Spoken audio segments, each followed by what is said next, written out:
اس کے بعد جو ہے وہ سر کا مسح کرنا ہے. دونوں ہاتھ دھونے کے بعد جو آپ کے ہاتھ پر بچی ہوئی تری ہے وضو کی، اس سے سر کے اگلے حصے کا، دیکھیں سر کے 4 حصے ہیں، سر کے اگلے حصے کا، سامنے والے حصے کا مسح کرنا یہ واجب ہے اور لازم ہے. اس کے بعد جو ہے وہ دونوں پاؤں کا مسح کرنا ہے. یہاں پر جو ہے وہ اپنے پاؤں کی انگلیوں کے سروں سے لے کر پاؤں کے جوڑ تک جو ہے وہ مسح کرنا واجب ہے. اس کو جو ہے وہ میں آپ کے سامنے پکچر کے ساتھ جو ہے وہ بیان کر دیتا ہوں. یعنی یہاں سے انگلیوں کے سروں سے لے کر یہاں ابھری ہوئی جگہ تک نہیں، بلکہ احتیاط واجب یہ ہے کہ یہاں جوڑ تک مسح کرنا جو ہے یہ واجب ہے. بعض مومنین غلطی یہ کرتے ہیں کہ انگلیوں کے سرے سے لے کر یہاں ابھری ہوئی جگہ تک فقط جو ہے وہ مسح کرتے ہیں.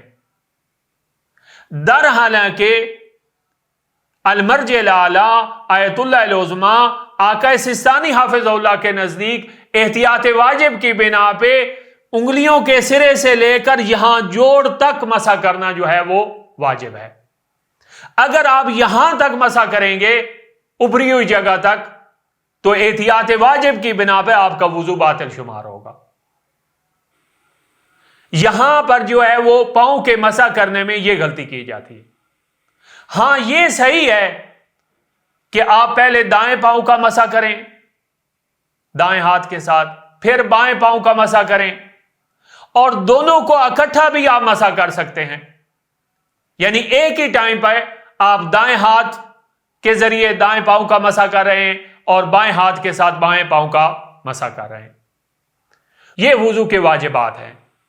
چہرے کا دھونا، دونوں ہاتھوں کا دھونا، سر کے اگلے حصے کا مسح کرنا اور دونوں پاؤں کے ظاہری حصے کا مسح کرنا، یہی وضو ہے واجب. اور یہ اگر صحیح ہے تو اس صورت میں جو ہے وہ آپ کی نماز اور طواف اور باقی واجبات صحیح ہوں گے. والحمدللہ رب العالمین. اللہم صلی علی محمد و آل محمد.